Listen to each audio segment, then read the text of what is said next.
വാർത്തകൾ വിശദമായി. ഷാർജ റോളയിലെ വാച്ചുകടയിൽ മലയാളിയെ കൊലപ്പെടുത്തിയ കേസിൽ 17 പാകിസ്ഥാനികൾ കുറ്റക്കാരാണെന്ന് കോടതി വിധി. റോള മാളിനടുത്ത് വാച്ചുകട നടത്തിയിരുന്ന കാസർഗോഡ് കാഞ്ഞങ്ങാട് ചിത്താരി മുക്കോട് അബ്ദുൽ ഖാദർ ഹാജിയുടെ മകൻ ഷെരീഫ് കൊല്ലപ്പെട്ട കേസിലാണ് കോടതി വിധി. 3 വർഷം മുൻപായിരുന്നു കേസിനാസ്പദമായ സംഭവം. കടയിൽ മോഷണം നടത്താനുള്ള പാകിസ്ഥാനിയുടെ ശ്രമം ഷെരീഫ് തടഞ്ഞിരുന്നു. മോഷണ ശ്രമം നടത്തിയ പ്രതി രാത്രി മറ്റ് 16 പേരെയും കൂട്ടിവന്ന് ഷെരീഫിനെയും മറ്റ് ജീവനക്കാരെയും ആക്രമിക്കുകയായിരുന്നു. മിഡിൽ ഈസ്റ്റിലെ ഏറ്റവും മികച്ച വിമാനത്താവളമായി ദുബായ് രാജ്യാന്തര വിമാനത്താവളത്തെ തെരഞ്ഞെടുത്തു. ഷാങ്ഹായിൽ നടന്ന Asian freight logistics and supply chain അവാർഡ്സിലാണ് ഈ അംഗീകാരം. കഴിഞ്ഞ വർഷം 25 ലക്ഷം കാർഗോ കൈകാര്യം ചെയ്ത ദുബായ് ചരക്ക് നീക്കത്തിൽ ലോകത്തെ 2ാമത്തെ ഏറ്റവും തിരക്കേറിയ വിമാനത്താവളമാണ്.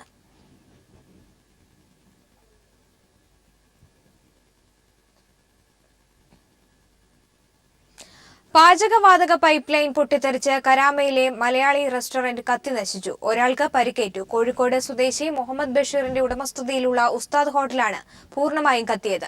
തൊട്ടടുത്ത ചില വ്യാപാര സ്ഥാപനങ്ങൾക്കും കെട്ടിടങ്ങൾക്കും പരിസരത്ത് നിർത്തിയിട്ടിരുന്ന വാഹനങ്ങൾക്കും അവശിഷ്ടങ്ങൾ വീണ് കേടുപാടുകൾ സംഭവിച്ചിട്ടുണ്ട്. ഇന്ന് രാവിലെയായിരുന്നു അപകടം. റെസ്റ്റോറന്റിന്റെ 2 നിലകളും പൂർണ്ണമായും നശിച്ചു. തൊട്ടടുത്ത പെട്രോൾ സ്റ്റേഷൻ, മറ്റൊരു റെസ്റ്റോറന്റ്, മറ്റു ചില കെട്ടിടങ്ങൾ എന്നിവയുടെ കണ്ണാടി ചില്ലുകൾക്ക് കേടുപാടുകൾ സംഭവിച്ചിട്ടുണ്ട്. പോലീസും സിവിൽ ഡിഫൻസും രക്ഷാപ്രവർത്തനം നടത്തി. കുവൈറ്റിൽ തൊഴിൽ നിയമം ലംഘിക്കുന്നവർക്കെതിരെയുള്ള കടുത്ത ശിക്ഷയും പിഴയും വർദ്ധിപ്പിച്ചുകൊണ്ടുള്ള മന്ത്രിസഭാ തീരുമാനം പ്രാബല്യത്തിൽ വന്നു. 5-ൽ കൂടുതൽ ജീവനക്കാരുള്ള സ്ഥാപനങ്ങൾ ശമ്പളം ബാങ്ക് വഴി നൽകണമെന്നാണ് നിയമം. ജീവനക്കാരുടെ ശമ്പളം ബാങ്കുകൾ വഴി നൽകാത്തവർക്കെതിരെ ശിക്ഷയുണ്ടാകും. ഇക്കാര്യത്തിൽ ചില സ്ഥാപനങ്ങൾക്ക് മന്ത്രിസഭ ഇളവ് നൽകിയിട്ടുണ്ട്. ജീവനക്കാർക്കുള്ള മാസശമ്പളം വൈകിയാൽ ശമ്പളത്തിന്റെ 1% പിഴയായി ശമ്പളത്തോടൊപ്പം ചേർത്തു നൽകേണ്ടി വരും. മറ്റൊരാളുടെ സ്പോൺസർഷിപ്പിലുള്ളവർക്ക് ജോലി നൽകുന്നവർക്ക് 3 വർഷം വരെ തടവും പിഴയും ചുമത്തും. സർക്കാർ ഉദ്യോഗസ്ഥരെ ചുമതല നിർവഹിക്കുന്നതിൽ നിന്ന് തടസ്സപ്പെടുത്തിയാൽ 500 മുതൽ 1000 ദിനാർ വരെയാണ് പിഴ നൽകേണ്ടി വരിക. കുവൈറ്റിൽ കെ-നെറ്റ് കാർഡ് വഴി ഇനി വിസ ഇടപാടുകൾക്കും ഫീസ് അടയ്ക്കാം. അടുത്തയാഴ്ച മുതൽ ഈ സൗകര്യം പ്രാബല്യത്തിൽ വരുമെന്ന് manpower public authority director Ahmad Al Musa അറിയിച്ചു. കെ-നെറ്റ് കാർഡ് ഉപയോഗിച്ച് മെഷീനിൽ ഫീസ് അടയ്ക്കുന്നതോടെ ഇതിനായി നേരിട്ട് ഓഫീസിൽ പോകുന്നത് ഒഴിവാക്കാനാകുമെന്ന് അദ്ദേഹം വ്യക്തമാക്കി. ഇതേസമയം തൊഴിൽ നിയമം ലംഘിക്കുന്നവർക്കെതിരെയുള്ള ശിക്ഷ വർദ്ധിപ്പിച്ചുകൊണ്ടുള്ള മന്ത്രിസഭാ തീരുമാനം പ്രാബല്യത്തിൽ വന്നതായും അദ്ദേഹം അറിയിച്ചു.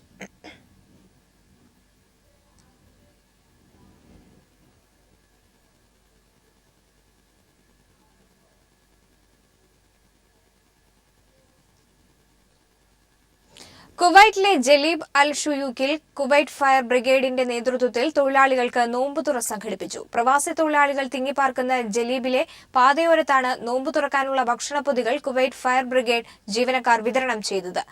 എല്ലാ ദിവസവും 1000ഓളം ഇഫ്താർ കിറ്റുകളാണ് ഇവിടെ വിതരണം ചെയ്യുന്നതെന്ന് ഇഫ്താർ പരിപാടിക്ക് നേതൃത്വം നൽകുന്ന കുവൈറ്റ് ഫയർ ബ്രിഗേഡ് ഉദ്യോഗസ്ഥർ പറഞ്ഞു. സ്വകാര്യ മേഖലയിലെ അക്കൌണ്ടിംഗ് ജോലികളിൽ 5% മാത്രമാണ് സ്വദേശികളുടെ അനുപാതമെന്ന് സൗദി അക്കൌണ്ടിംഗ് ജനറൽ കൌൺസിൽ. അതേസമയം സ്വദേശിവൽക്കരണത്തിന്റെ ഭാഗമായി വിദേശികളുടെ ഇഖാമ പുതുക്കി നൽകില്ലെന്നും പുതിയ വിസ നൽകില്ലെന്നുമുള്ള പ്രചാരണം അടിസ്ഥാനരഹിതമാണെന്നും തൊഴിൽ മന്ത്രാലയം വ്യക്തമാക്കി. അക്കൌണ്ടിംഗ് ജോലികളിൽ 5% മാത്രമാണ് സ്വദേശികളുടെ അനുപാതമെന്ന് സൗദി അക്കൌണ്ടിംഗ് ജനറൽ കൌൺസിൽ മേധാവി ഡോക്ടർ അഹമ്മദ് അൽ മഗാമിസ് വ്യക്തമാക്കി. സൗദിയുടെ വിവിധ മേഖലകളിലായി 155 അക്കൌണ്ടിംഗ് ഓഫീസുകളുണ്ട്. ഇവയിൽ 300 അക്കൌണ്ടന്റ്മാർ ജോലി ചെയ്യുന്നു. ഇവരിൽ 870 പേർ മാത്രമാണ് സൗദി സ്വദേശികളായിട്ടുള്ളത്. അക്കൌണ്ട് ജോലികളിൽ സ്വദേശികളുടെ അനുപാതം ഉയർത്തുന്നതിനായി പുറത്തിറങ്ങുന്ന സ്വദേശി യുവതിയുവാക്കൾക്ക് 1 വർഷത്തെ പരിശീലന പരിപാടിക്ക് പദ്ധതിയുണ്ടെന്നും അദ്ദേഹം പറഞ്ഞു. കുറഞ്ഞ ശമ്പളത്തിന് ജോലി ചെയ്യാൻ സ്വദേശികൾക്ക് താൽപര്യമില്ല. വിദേശി അക്കൌണ്ട് ജോലിക്കാർക്ക് കുറഞ്ഞ ശമ്പളമാണ് പല സ്ഥാപനങ്ങളും നൽകുന്നത്. ചില ചില്ലറ വിൽപ്പന സ്ഥാപനങ്ങൾ തങ്ങളുടെ അക്കൌണ്ടുകൾ മറ്റു സ്ഥാപനങ്ങളിൽ നൽകുകയാണ് ചെയ്യുന്നത്. എല്ലാ അക്കൌണ്ടന്റ്മാരും സൗദി അക്കൌണ്ട് കൌൺസിലിൽ രജിസ്റ്റർ ചെയ്തിരിക്കണമെന്ന് അദ്ദേഹം ആവശ്യപ്പെട്ടു. 2500 സർട്ടിഫിക്കറ്റുകൾ പരിശോധിച്ചതിൽ 27 വ്യാജ സർട്ടിഫിക്കറ്റുകൾ കണ്ടെത്തി. അക്കൌണ്ടിംഗ് ജോലികളിൽ സ്വദേശീവൽക്കരണം നടപ്പാക്കുന്നതിന് 5 വർഷം മതിയാവില്ലെന്നും കൂടുതൽ സമയം വേണ്ടിവരുമെന്നും അദ്ദേഹം പറഞ്ഞു. അതേസമയം അക്കൌണ്ടിംഗ് ജോലികളും സെയിൽസ്മാൻ ജോലികളും സ്വദേശീവൽക്കരിക്കുന്നതിന്റെ ഭാഗമായി വിദേശികളുടെ ഇഖാമ പുതുക്കി നൽകില്ലെന്നും പുതിയ വിസ നൽകില്ലെന്നും സോഷ്യൽ മീഡിയയിൽ നടക്കുന്ന പ്രചരണം അടിസ്ഥാനരഹിതമാണെന്ന് തൊഴിൽ മന്ത്രാലയം വ്യക്തമാക്കി. News bureau, Dammam. Dammam Thrissur കൂട്ടായ്മ സംഘടിപ്പിച്ചു. EK സലീം, MM നയീം, അലി കളത്തിങ്ങൽ, വാസുദേവ് എന്നിവർ സംസാരിച്ചു.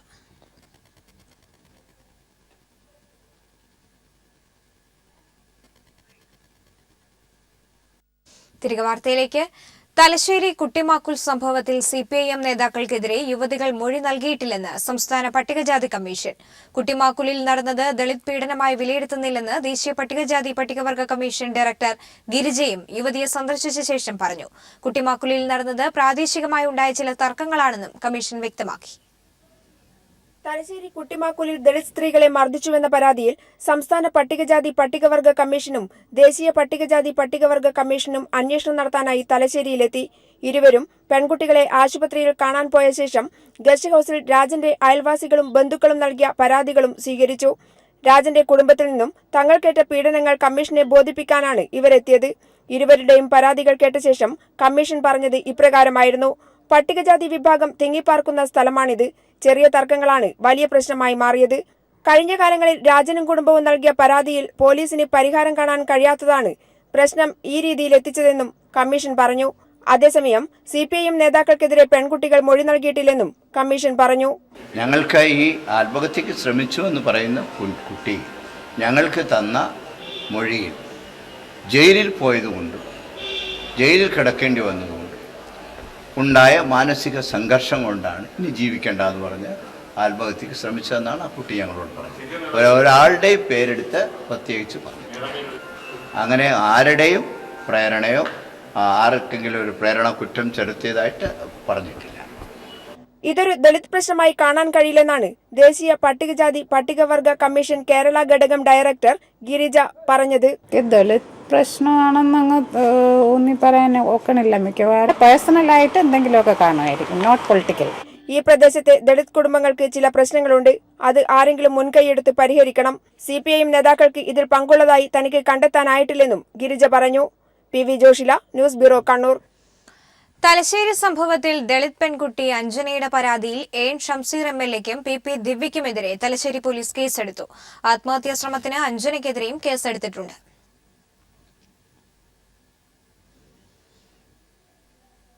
ജിഷ വധക്കേസ് പ്രതി അമീറുൽ ഇസ്ലാമിനെ പോലീസ് കസ്റ്റഡിയിൽ വിട്ടു. 10 ദിവസത്തേക്കാണ് കസ്റ്റഡിയിൽ വിട്ടുകൊണ്ട് പെരുമ്പാവൂർ മജിസ്ട്രേറ്റ് ഉത്തരവിട്ടത്.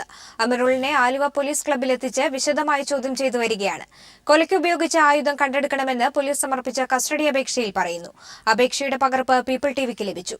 ആടിനെ പീഡിപ്പിച്ച സംഭവത്തിലും ഇയാൾക്കെതിരെ കേസെടുത്തു. കാക്കനാട് ജില്ലാ ജയിലിൽ നിന്നും അതീവ സുരക്ഷയോടെ രാവിലെ 11:45ഓടെയാണ് പ്രതി അമീറുൽ ഇസ്ലാമിനെ പെരുമ്പാവൂർ കോടതിയിൽ എത്തിച്ചത്. 12:15 ഇയാളെ മജിസ്ട്രേറ്റിന് മുൻപാകെ ഹാജരാക്കി. പ്രതിയെ 10 ദിവസത്തേക്ക് കസ്റ്റഡിയിൽ വിട്ടുകിട്ടണമെന്നാവശ്യപ്പെട്ടുള്ള അപേക്ഷ മജിസ്ട്രേറ്റ് പരിഗണിക്കവേ പ്രതിക്ക് എന്തെങ്കിലും പറയാനുണ്ടോ എന്ന് ദ്വിഭാഷിയുടെ സഹായത്താൽ ചോദിച്ചു. തനിക്ക് നാട്ടിൽ പോകണമെന്ന് മാത്രമാണ് അമീറുൽ പറഞ്ഞത്. 15 മിനിറ്റിനകം നടപടികൾ പൂർത്തിയാക്കി ഈ മാസം 30 വൈകുന്നേരം 4:30 വരെ പ്രതിയെ പോലീസ് കസ്റ്റഡിയിൽ വിടാൻ മജിസ്ട്രേറ്റ് V മഞ്ജു ഉത്തരവിട്ടു. തിരിച്ചറിയൽ പരേഡ് നടത്തേണ്ടതിനാൽ തെളിവെടുപ്പും മറ്റും മുഖം മറച്ചുകൊണ്ട് നടത്താൻ അനുവദിക്കണമെന്ന അപേക്ഷ കോടതി അനുവദിച്ചതായി പബ്ലിക് പ്രോസിക്യൂട്ടർ SM നസീർ പറഞ്ഞു. അതിന് പ്രത്യേക അനുമതി കോടതി തന്നിട്ടുണ്ട്. ഇയാളെ ഇനിയും വേണ്ടി വന്നാൽ ഐഡന്റിഫിക്കേഷൻ പരേഡിന് തിരിച്ചറിയൽ പരേഡിന് ഹാജരാക്കാനുള്ളതുകൊണ്ട് അന്വേഷണ ഉദ്യോഗം പ്രത്യേക അപേക്ഷ കൊടുത്ത് അതിന് അനുമതി വാങ്ങിയിട്ടുണ്ട്.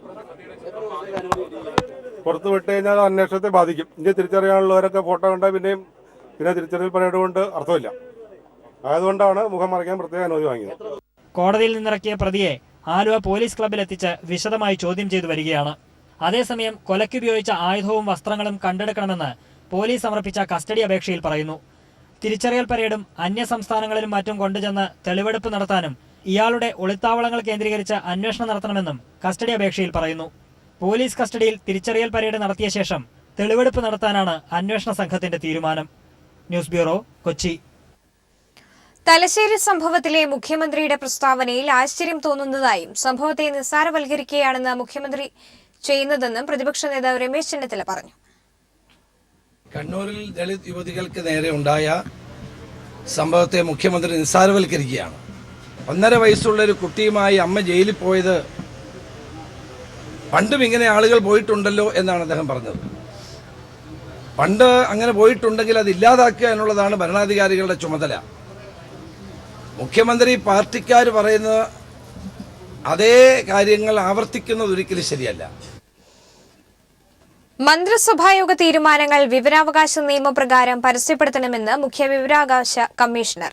കഴിഞ്ഞ മന്ത്രിസഭയുടെ അവസാന 3 മാസത്തെ തീരുമാനങ്ങൾ 10 ദിവസത്തിനകം നൽകണമെന്നും വിൻസൻ പോളിന്റെ ഉത്തരവിൽ പറയുന്നു. മന്ത്രിസഭാ തീരുമാനങ്ങൾ അറിയാനുള്ള അവകാശം ജനങ്ങൾക്കുണ്ടെന്നും വിവരാവകാശ കമ്മീഷണർ ഉത്തരവിൽ വ്യക്തമാക്കി. UDF സർക്കാരിന്റെ അവസാന 3 മാസത്തെ ക്യാബിനറ്റ് തീരുമാനങ്ങൾ പരസ്യപ്പെടുത്തണമെന്നാവശ്യപ്പെട്ട് വിവരാവകാശ പ്രവർത്തകർ അധികൃതരെ സമീപിച്ചിരുന്നു.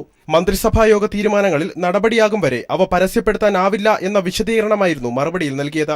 തുടർന്നാണ് വിവരാവകാശ പ്രവർത്തകർ വിവരാവകാശ കമ്മീഷനെ സമീപിച്ചത്. മന്ത്രിസഭായോഗ തീരുമാനങ്ങൾ വിവരാവകാശ നിയമത്തിന്റെ പരിധിയിൽ വരുമെന്ന് മുഖ്യ വിവരാവകാശ കമ്മീഷണർ മറുപടിയിൽ പറയുന്നു. ഇതനുസരിച്ച് കഴിഞ്ഞ മന്ത്രിസഭയുടെ അവസാന 3 മാസത്തെ മന്ത്രിസഭായോഗ തീരുമാനങ്ങൾ 10 ദിവസത്തിനകം നൽകണമെന്ന് മറുപടിയിൽ പറയുന്നുണ്ട്. Advocate DB Binu. കമ്മീഷന്റെ തീരുമാനം അനുസരിച്ച് ഈ മുഴുവൻ തീരുമാനങ്ങളുടെ പകർപ്പും സൗജന്യമായി അപേക്ഷകന് നൽകണം എന്നാണ്.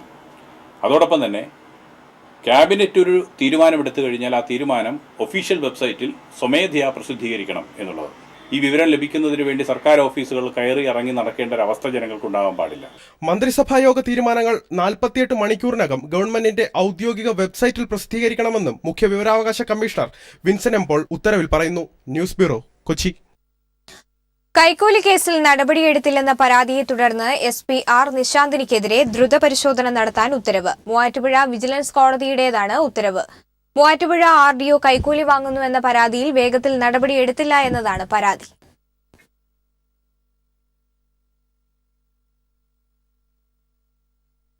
കർണാടകയിൽ മലയാളിയായ ദളിത് വിദ്യാർത്ഥിനി ക്രൂരമായ റാഗിങ്ങിന് ഇരയായി. കർണാടകയിലെ ഗുൽബർഗയിലുള്ള നഴ്സിംഗ് കോളേജിലാണ് സംഭവം. റാഗിങ്ങിനിരയായ ഇടപ്പാൾ സ്വദേശിനി ഗുരുതരമായ പരിക്കുകളോടെ കോഴിക്കോട് മെഡിക്കൽ കോളേജ് ആശുപത്രിയിൽ ചികിത്സയിലാണ്. കഴിഞ്ഞ മാസം 9 കർണാടകയിലെ ഗുൽബർഗിലുള്ള അൽഖമാർ നഴ്സിംഗ് കോളേജിൽ 1ാം വർഷ BSc നഴ്സിംഗിന് പഠിക്കുന്ന മലയാളി വിദ്യാർത്ഥിനിയെ മലയാളികൾ ഉൾപ്പെടെയുള്ള സീനിയർ വിദ്യാർത്ഥിനികൾ റാഗിങ്ങിനിരയാക്കി ടോയ്ലറ്റ് ക്ലീനിംഗ് ലോഷൻ കുടിപ്പിച്ചത്. ഇതേ തുടർന്ന് അന്നനാളം വെന്തുരുകിയ പെൺകുട്ടി കർണാടകയിലെ ആശുപത്രിയിൽ 4 ദിവസം തീവ്രപരിചരണ വിഭാഗത്തിൽ ചികിത്സയിലായിരുന്നു. ഇതിനുശേഷം കോളേജ് അധികൃതർ പെൺകുട്ടിയെ കേരളത്തിലേക്ക് അയക്കുകയായിരുന്നു. എടപ്പാളിലെ സ്വകാര്യ ആശുപത്രിയിലെ ചികിത്സയ്ക്ക് ശേഷം തുടർ ചികിത്സയ്ക്കായി പെൺകുട്ടിയെ ദിവസങ്ങൾക്ക് മുമ്പാണ് കോഴിക്കോട് മെഡിക്കൽ കോളേജ് ആശുപത്രിയിൽ എത്തിച്ചത്. 40 ദിവസത്തോളമായി പെൺകുട്ടിക്ക് വെള്ളം പോലും കുടിക്കാൻ കഴിയാത്ത അവസ്ഥയാണ്. കഴിഞ്ഞ ഡിസംബർ 1 കോളേജിൽ പ്രവേശനം നേടിയത് മുതൽ സീനിയർ വിദ്യാർത്ഥിനികളുടെ പീഡനം സഹിക്കാനാവാതെ നാട്ടിലേക്ക് മടങ്ങി വരണമെന്ന് പെൺകുട്ടി പറഞ്ഞിരുന്നതായി മാതാവും മാതൃ സഹോദരനും പറഞ്ഞു. വിളിച്ചാൽ പിന്നെ ഇങ്ങനെ പറഞ്ഞു ഞാൻ വരികയാണ് വീട്ടിലേക്ക് കയറുന്നു. ഇങ്ങനത്തെ ഒരു ബുദ്ധിമുട്ടാന്നുള്ളത് അറിയില്ല. അപ്പൊ പറഞ്ഞ് ഇത് വരണ്ട, അത്രയും ബുദ്ധിമുട്ടില്ല, ലോൺ എടുത്തിട്ടൊക്കെയാണ് പഠിപ്പിക്കണത്. അപ്പൊ എനിക്ക് അറിയുന്നതാണ് വീട്ടിലത്തെ കാര്യം. ആരും 2 പെൺകുട്ടികൾ മാത്രമേ ഉള്ളൂ. പിന്നെ മാമാരെ സഹായത്തിന് നമ്മളെ ഞാൻ ജീവിക്കണത്. അവരുടെ വസ്ത്രങ്ങളൊക്കെ വെച്ചിട്ടുള്ള ഡാൻസ് കളിക്കാൻ പറയാം, പാട്ട് പാടാൻ പറയാം. അങ്ങനെ ഒരു വളരെ മോശമായിട്ടുള്ള രീതിയിൽ അത്ര അവരോട് സംസാരിച്ച് നടക്കും. വെറുതെ ഇങ്ങനെ കരിഞ്ഞു പോയെന്നൊക്കെ പറഞ്ഞിട്ട്, നിനക്ക് വെറുതെ അച്ഛനെ ഇല്ലാണ്ടായി പോയെന്നൊക്കെ പറഞ്ഞിട്ട് അങ്ങനൊക്കെ രീതിയിൽ സംസാരിക്കുന്നതാണ്. എന്നാൽ സംഭവത്തിൽ കോളേജ് അധികൃതരിൽ നിന്ന് തുടർ നടപടികളൊന്നും ഉണ്ടായിട്ടില്ല. പെൺകുട്ടിയുടെ ആരോഗ്യസ്ഥിതിയെക്കുറിച്ച് അന്വേഷിക്കാൻ പോലും കോളേജ് അധികൃതർ തയ്യാറായില്ലെന്നും ബന്ധുക്കൾ പറയുന്നു. നഴ്സിംഗ് പഠിക്കണമെന്ന അതിയായ ആഗ്രഹത്തോടെ ബാങ്കിൽ നിന്ന് വായ്പയെടുത്താണ് പെൺകുട്ടി കോളേജിൽ BSc നഴ്സിംഗിന് പ്രവേശനം നേടിയത്. തുടർ ചികിത്സയ്ക്ക് ആവശ്യമായി ലക്ഷക്കണക്കിന് രൂപ കണ്ടെത്താൻ എന്തു ചെയ്യണമെന്നറിയാതെ കണ്ണീർ കഴിയുകയാണ് ഈ കുടുംബം. മെഡിക്കൽ കോളേജ് പോലീസ് എത്തി പെൺകുട്ടിയുടെ മൊഴി രേഖപ്പെടുത്തി. News bureau, Kozhikode. തൃശൂർ ജില്ലയിലെ കോൺഗ്രസിന്റെ തോൽവിക്ക് കാരണം മുൻ മന്ത്രി CN ബാലകൃഷ്ണനെന്ന് അനിൽ അക്കര MLA. ഇലക്ഷൻ ദിവസങ്ങളിൽ സ്ഥാനാർത്ഥികൾക്കെതിരെ പ്രവർത്തിച്ചെന്നും പാർട്ടി സ്വത്തുകൾ CN സ്വന്തമാക്കി വെച്ചിരിക്കുകയാണെന്നും അനിൽ അക്കരെ. തോൽവി പഠിക്കുന്ന KPCC ഉപസമിതിക്ക് മുന്നിലാണ് MLAയുടെ ആരോപണം. തന്നെ തോൽപ്പിച്ചത് തൃശൂരിലെ മുതിർന്ന നേതാക്കളാണെന്ന പരാതിയിൽ ഉറച്ചു നിൽക്കുന്നതായി പത്മജ വേണുഗോപാൽ സമിതിയെ അറിയിച്ചു. തൃശൂർ ജില്ലയിലെ 13 മണ്ഡലങ്ങളിൽ 12ഇടത്തും UDFനുണ്ടായ തോൽവിയുടെ അലയൊലികളാണ് പൊട്ടിത്തെറിയിലേക്ക് എത്തിയത്. വടക്കാഞ്ചേരിയിൽ 43 വോട്ടിന് ജയിച്ച അനിൽ അക്കരെയാണ് തോൽവി പഠിക്കാനെത്തിയ ഉപസമിതിക്ക് മുന്നിൽ മുതിർന്ന നേതാവ് CN ബാലകൃഷ്ണനെതിരെ ആഞ്ഞടിച്ചത്. തൃശൂർ ജില്ലയിലെ കോൺഗ്രസിന്റെ പരാജയത്തിന് കാരണം മുൻ മന്ത്രി CN ബാലകൃഷ്ണനാണ്. തെരഞ്ഞെടുപ്പ് പ്രചരണ ഘട്ടത്തിൽ സ്ഥാനാർത്ഥികൾക്കെതിരെ CN രംഗത്തെത്തി. വടക്കാഞ്ചേരിയിൽ മത്സരിച്ച തന്നെ പരാജയപ്പെടുത്താൻ CN ബാലകൃഷ്ണൻ ശ്രമിച്ചിരുന്നതായാണ് അനിൽ അക്കര പറഞ്ഞുവെച്ചത്. സ്വകാര്യ ട്രസ്റ്റുകൾ രൂപീകരിച്ച പാർട്ടി സ്വത്തുക്കൾ CN സ്വന്തമാക്കി വെച്ചിരിക്കുകയാണെന്നും അനിൽ അക്കര ഉപസമിതിക്ക് മുന്നിൽ വ്യക്തമാക്കി. തൃശൂരിലെ മുതിർന്ന നേതാക്കളാണ് തന്നെ പരാജയപ്പെടുത്തിയതെന്ന പരാതിയിൽ ഉറച്ചു നിൽക്കുന്നതായി പത്മജ വേണുഗോപാൽ ആവർത്തിച്ചു. പേര് പരാമർശിച്ചില്ലെങ്കിലും CN ബാലകൃഷ്ണൻ തേറമ്പിൽ രാമകൃഷ്ണൻ നേർക്കാണ് പത്മജ വിരൽ ചൂണ്ടുന്നത്. BJPയിലേക്കുള്ള വോട്ട് ചോർച്ച തടയാൻ പാർട്ടിക്കായില്ലെന്നും പത്മജ കുറ്റപ്പെടുത്തി. ഭാരതിപുരം ശശി, ബിന്ദു കൃഷ്ണ, N വേണുഗോപാൽ എന്നിവരുൾപ്പെട്ട ഉപസമിതിക്ക് മുന്നിൽ ജില്ലയിലെ നേതാക്കൾ നിർദ്ദേശങ്ങൾ സമർപ്പിച്ചു. News bureau, Thrissur. യോഗയെ ഏതെങ്കിലും ഒരു മതത്തിന്റെ ഭാഗമായി മാത്രമായി കാണരുതെന്നും യോഗ പരിശീലനം സ്കൂളുകളിൽ ഉൾപ്പെടുത്തുന്നത് സർക്കാർ പരിഗണിക്കുമെന്നും മുഖ്യമന്ത്രി പിണറായി വിജയൻ പറഞ്ഞു. ആരോഗ്യമുള്ള മനസ്സും ശരീരവുമുള്ള പ്രവർത്തകർ വിപ്ലവ പ്രസ്ഥാനങ്ങളുടെ കരുത്താണെന്ന് സിപിഐഎം സംസ്ഥാന സെക്രട്ടറി കോടിയേരി ബാലകൃഷ്ണനും പറഞ്ഞു. കൊല്ലം ബീച്ചിൽ നടന്ന ചേതനാ യോഗയിൽ 540 പേർ പങ്കെടുത്തു. സംസ്ഥാനതല പ്രദർശനോദ്ഘാടനം മുഖ്യമന്ത്രി പിണറായി വിജയൻ നിർവഹിച്ചു. യോഗയെ ഏതെങ്കിലും മതത്തിന്റെ മാത്രം ഭാഗമാക്കുന്നത് ഭൂരിപക്ഷ സമൂഹത്തിന് ലഭിക്കേണ്ട ഗുണങ്ങൾ നഷ്ടപ്പെടുത്തുമെന്നും യോഗയെ സ്കൂൾ പാഠ്യപദ്ധതിയിൽ ഉൾപ്പെടുത്തുന്നത് പരിഗണിക്കുമെന്നും അദ്ദേഹം അറിയിച്ചു. ഏതെങ്കിലും ഒരു മതവുമായും യോഗയെ ബന്ധപ്പെടുത്തേണ്ടതില്ല. മതത്തിന്റെ കള്ളിയിൽ ഒതുക്കിയാൽ മഹാഭൂരിപക്ഷത്തിന് യോഗയും അതുകൊണ്ടുണ്ടാകുന്ന ആശ്വാസവും നിഷേധിക്കപ്പെട്ടു പോകും. അത് സംഭവിക്കരുത്. മതത്തിൻ്റെയും ആത്മീയതയുടെയും കെട്ടുപാടുകളിൽ നിന്നും മോചിപ്പിച്ചാലേ യോഗ സമൂഹത്തിലെ മുഴുവൻ ആളുകൾക്കും പ്രയോജനകരമാവുകയുള്ളൂ. തിരുവനന്തപുരത്ത് സെൻട്രൽ സ്റ്റേഡിയത്തിൽ നടന്ന യോഗാ പ്രദർശനം സിപിഐഎം സംസ്ഥാന സെക്രട്ടറി കോടിയേരി ബാലകൃഷ്ണൻ ഉദ്ഘാടനം ചെയ്തു. ന്യൂസ് ബ്യൂറോ, കൊല്ലം, തിരുവനന്തപുരം. യോഗ എന്നത് ഈശ്വരവിശ്വാസികൾ മാത്രം പങ്കെടുക്കുന്ന ചടങ്ങല്ലെന്നും യോഗാ ദിനത്തിലെ തന്റെ പ്രസംഗം മാധ്യമങ്ങൾ വളച്ചൊടിച്ചതായും ആരോഗ്യമന്ത്രി കെ ശൈലജ ടീച്ചർ പറഞ്ഞു. പൊതുവായ ചടങ്ങുകളിൽ മതേതര സൂചനകൾ നൽകുന്ന പ്രാർത്ഥനാ ഗാനങ്ങളാണ് വേണ്ടതെന്നും മന്ത്രി പറഞ്ഞു. രണ്ടാം അന്തർദേശീയ യോഗാ ദിനം സംസ്ഥാനത്തും വിപുലമായാണ് ആചരിച്ചത്. തിരുവനന്തപുരം സെൻട്രൽ സ്റ്റേഡിയത്തിൽ നടന്ന സംസ്ഥാനതല യോഗാ ദിനാചരണം ആരോഗ്യവകുപ്പ് മന്ത്രി കെ ശൈലജ ഉദ്ഘാടനം ചെയ്തു. യോഗ എല്ലാ മതവിഭാഗത്തിൽപ്പെട്ടവരും പങ്കെടുക്കുന്ന ചടങ്ങാണ്. അതിൽ പ്രത്യേകിച്ച് ഒരു കീർത്തനത്തിന്റെ ആവശ്യമില്ല. യോഗയിൽ മതേതരത്വം കാത്തുസൂക്ഷിക്കണമെന്നും ആരോഗ്യമന്ത്രി അഭിപ്രായപ്പെട്ടു. നമ്മളതൊരു മതേതര രാജ്യമാണ്. അതുകൊണ്ട് യോഗയിലും ഒരു മതേതരത്വം കാത്തുസൂക്ഷിക്കാൻ നാം പ്രത്യേകം ശ്രദ്ധിക്കേണ്ടിയിരിക്കുന്നു. യോഗാഭ്യാസം തുടങ്ങുന്ന സമയത്ത് മനസ്സിന് സമചിത്തത കൈവരിക്കാൻ ഈശ്വര പ്രാർത്ഥനയാവാം. വിശ്വാസമുള്ളവർക്ക് അവനവനിഷ്ടമുള്ള ഈശ്വരനെ പ്രാർത്ഥിച്ചുകൊണ്ട് തുടങ്ങാം. സംസ്ഥാന ആയുഷ് വകുപ്പാണ് സെൻട്രൽ സ്റ്റേഡിയത്തിൽ യോഗ സംഘടിപ്പിച്ചത്. വിവിധ മേഖലയിൽ നിന്ന് നൂറുകണക്കിന് ആളുകൾ യോഗയിൽ പങ്കെടുത്തു. മുൻമന്ത്രി VS ശിവകുമാർ സംസ്ഥാനതല ഉദ്ഘാടന ചടങ്ങിൽ അധ്യക്ഷത വഹിച്ചു. സെക്രട്ടേറിയറ്റിലെ ദർബാർ ഹാളിലും യോഗ നടന്നു. രാജ്ഭവനിൽ നടന്ന യോഗ ദിനാചരണത്തിന് ഗവർണർ P സദാശിവം നേതൃത്വം നൽകി. സംസ്ഥാനത്തിന്റെ വിവിധ ഭാഗങ്ങളിൽ നടന്ന യോഗാദിന പരിപാടിയിൽ ആയിരക്കണക്കിന് ആളുകളാണ് പങ്കെടുത്തത്. News bureau, Thiruvananthapuram. അന്തർദേശീയ യോഗാ ദിനം സംസ്ഥാനത്തും വിപുലമായി ആചരിച്ചു. യോഗാ ദിനത്തിന്റെ സംസ്ഥാനതല ഉദ്ഘാടനം തിരുവനന്തപുരം സെൻട്രൽ സ്റ്റേഡിയത്തിൽ ആരോഗ്യമന്ത്രി കെ ശൈലജ നിർവഹിച്ചു. വിവിധ മതവിഭാഗങ്ങൾ പങ്കെടുക്കുന്ന ചടങ്ങാണ് യോഗയെന്നും യോഗയിൽ മതേതരത്വം കാത്തുസൂക്ഷിക്കണമെന്നും ആരോഗ്യമന്ത്രി പറഞ്ഞു. രാജ്ഭവനിൽ ഗവർണർ ജസ്റ്റിസ് P സദാശിവത്തിന്റെ മേൽനോട്ടത്തിലാണ് യോഗ നടന്നത്.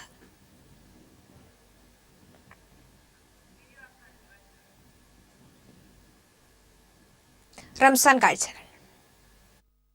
പെരുന്നാൾ അടുത്തതോടെ അത്തർ വിപണി സജീവമായി. വൈവിധ്യമാർന്ന സുഗന്ധക്കൂട്ടുകളാണ് പെരുന്നാളിനെ വരവേൽക്കാൻ കോഴിക്കോട് ജാഫർ ഖാൻ കോളനി റോഡിലെ അത്തർ കടകളിൽ ഒരുക്കിയിട്ടുള്ളത്.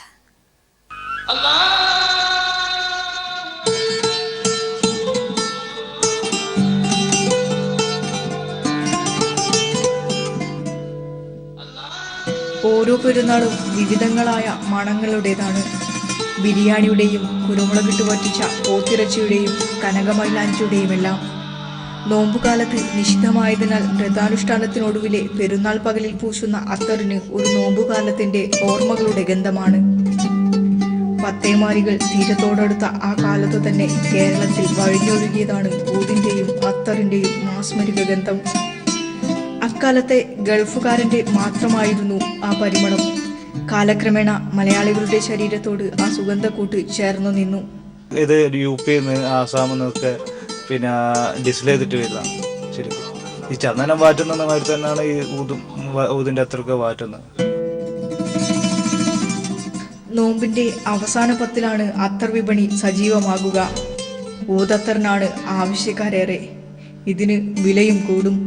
പെരുന്നാൾ കാലം പളങ്കുകുപ്പിയിൽ അടച്ചുവെച്ച ഈ സുഗന്ധങ്ങളുടേത് കൂടിയാണ്. ആഘോഷങ്ങളിൽ നിന്ന് ഒഴിച്ചു നിർത്താൻ പറ്റാത്തതിനാലാണ് ഓരോ പെരുന്നാൾ കാലവും പുതിയ മണങ്ങൾ തേടിയുള്ള യാത്രകളാകുന്നത്. കോഴിക്കോട് നിന്നും ക്യാമറാമാൻ ജിബേഷിനൊപ്പം വിനിഷ വൃന്ദാവൻ. മഹലിലെ മുഴുവൻ കുടുംബങ്ങൾക്കും വ്രതനാളുകളിൽ മുടങ്ങാതെ ജീരകക്കഞ്ഞി നൽകി ശ്രദ്ധാകേന്ദ്രമാവുകയാണ് കാസർഗോഡ് ഉദുമ പടിഞ്ഞാർ മുഹിയുദ്ദീൻ ജുമാ മസ്ജിദ്. 6 പതിറ്റാണ്ടായി ഈ പള്ളിയിൽ നിന്നും ജീരകക്കഞ്ഞി വിതരണം ചെയ്തു വരുന്നു. നോമ്പുതുറയിലെ അഭിവാജ്യ വിഭവമാണ് മഹലിലെ ജീരകക്കഞ്ഞിയെ വിശ്വാസികൾ കണക്കാക്കുന്നത്.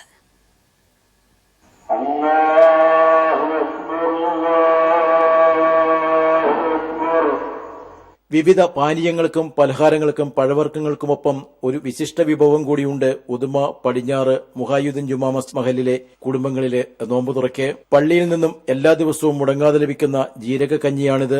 6 പതിറ്റാണ്ടായി തുടരുന്ന പാരമ്പര്യമാണിതെന്ന് പള്ളി കമ്മിറ്റി സെക്രട്ടറി SV അബ്ദുള്ള പറഞ്ഞു. നോമ്പ് തുറക്കുന്ന സമയത്ത് ഇത് കുടിക്കുന്നതോടുകൂടി ഒരു പ്രത്യേക ഒരു ഉന്മേഷം ഇന്ന് ലഭിക്കുന്നുള്ള ഒരു വിശ്വാസം ജനങ്ങളുടെ ഇടയിലുണ്ട്. വർഷങ്ങളായിട്ട് നടത്തിക്കൊണ്ട് പോകുന്നുണ്ട്, മുടങ്ങാതെ ഇതുവരെ പോകുന്നുണ്ട്. 12 കിലോ അരി, 12 തേങ്ങ, 250 ഗ്രാം ജീരകം, ഉപ്പ് എന്നിവ ചേർത്ത് ജീരകക്കഞ്ഞി തയ്യാറാക്കുന്നത് പാചകക്കാരൻ തെക്കിപ്പുറം മൂസയാണ്. അസർ നമസ്കാരം കഴിഞ്ഞാൽ പള്ളിയിൽ നിന്നും ജീരകക്കഞ്ഞി വിതരണം ചെയ്യുന്നു. വേറിട്ടൊരു നോമ്പുതുറ അനുഭവമാണ് നമുക്കിവിടെ കാണാൻ വേണ്ടി കഴിയുന്നത്. ഈ മഹലിലെ 400ഓളം കുടുംബങ്ങളിൽ നോമ്പ് തുറക്കുന്നത് ഈ പള്ളിയിൽ നിന്നും വിതരണം ചെയ്യുന്ന ജീരകക്കഞ്ഞി കുടിച്ചുകൊണ്ടാണ്. ക്യാമറാമാൻ ഷൈജു ബിലാത്രിക്കൊപ്പം സണ്ണി ജോസഫ്.